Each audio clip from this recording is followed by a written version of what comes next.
Трехуровневый контроль промышленной безопасности ввели в подразделениях Алроса в конце января. Новая система должна помочь выявлять на ранней стадии проблемные места в области охраны труда и безопасности. Какие функции теперь должны выполнять руководители на местах и как новый контроль безопасности будет работать, расскажут наши коллеги.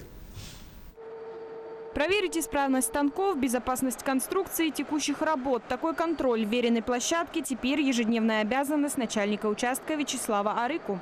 Прикрепление ответственных за территориями на предприятиях Алроса – один из этапов внедрения трехуровневого контроля охраны труда и правил безопасности.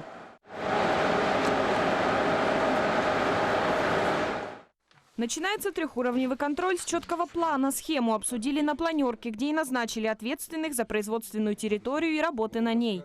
Это по складированию, да? Правильно. Она должна быть обозначена. Общая территория останется за тобой. То есть ты уже будешь контролировать.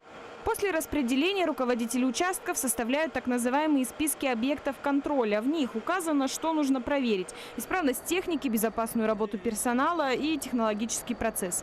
Допустим, при выявлении несоответствия начальник участка планирует мероприятия по их устранению. Второй уровень контроля, он должен смотреть немного шире. То есть не только планировать также мероприятия по устранению и говорить об этом начальнику участка, но также он должен смотреть, из-за чего, выявлять те проблемы, из-за чего происходят эти несоответствия. Может быть, там нехватка запчастей, нехватка должного внимания.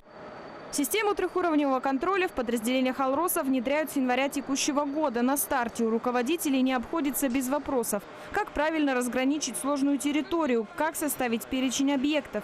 Не всегда получается разработать требования контроля. Чтобы отладить процесс, инженеры управления по охране труда обучают персонал на местах. На участке Вячеслава Арыку сегодня нарушений нет. Но если они возникнут, трагедии это не станет. Совсем наоборот. Ведь система трехуровневого контроля направлена на профилактику, то есть на избежание аварий, поломок и трагедий. Анна Брянская, Илья Засухин, телеканал «Алмазный край».